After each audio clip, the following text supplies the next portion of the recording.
नमस्कार फ्रेंड्स, मु रश्मिता सामंतरा मो यूट्यूब चैनल को रश्मिता कुकिंग फास्ट को स्वागत करुच्ची। मु आज आपण नहीं आसी माछ रायता। माछ रायता करबा पई आज मु माछरे लूण हळदी देकी ताकू गोळेकी रखिथिली एवं सेथिरे अरारोट पाउडर टिके धळा राशि आ लंका गुंड पकेकी गोळा गोळी करदेबा करिकी ताकू भाजी नेबी। माछ भाजीबा पई मु एबे तेल गरम करि नैथि। एबे सेथिरे गोटी गोटी करी माछ को भाजी नेबा।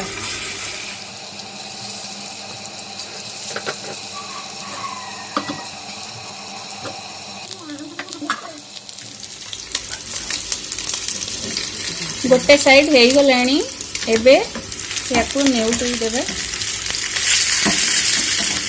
दी साइड जाको लाल करके भाजी नेबा।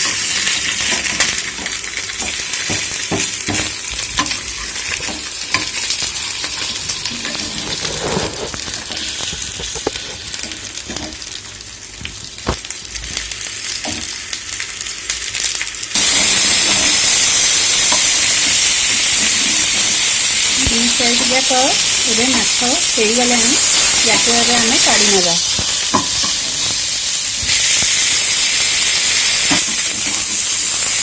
एबे याकू आम काढ़ी नवा। भाजीबा कड़ई रे तेल पकई नहीं से मसला भाजीबा हळदी गुंड ऐड करदेली। तापरे मो मसला को सोरिष रसुण सुखुला लंका को टमाटो बाटी नहीं समस्त मसला को एबे भल भाव में भाजी नेबा।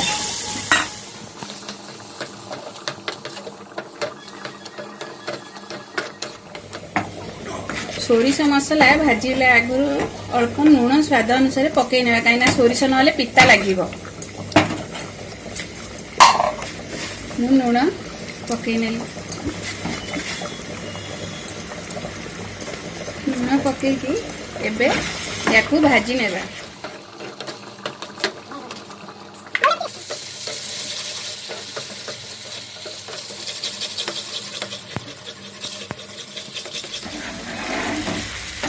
मसला एबे भाजी हे आसलानी। एबे मु सेथिरे माछ भाजी की रखिथिली याकू ऐड कर देबी। गोटे गोटे करिकी माछ को पकई नेबा। सहित पूरा मिसई नेबा।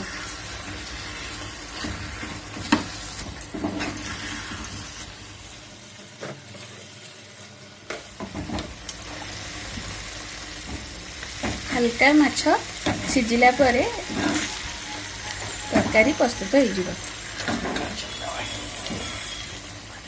एथिरे धनिया पत्र को ऐड करनेली किछि काट प्रस्तुत हो गला। हमर एबे माछ रायता प्लेट को काढ़ी नेबा।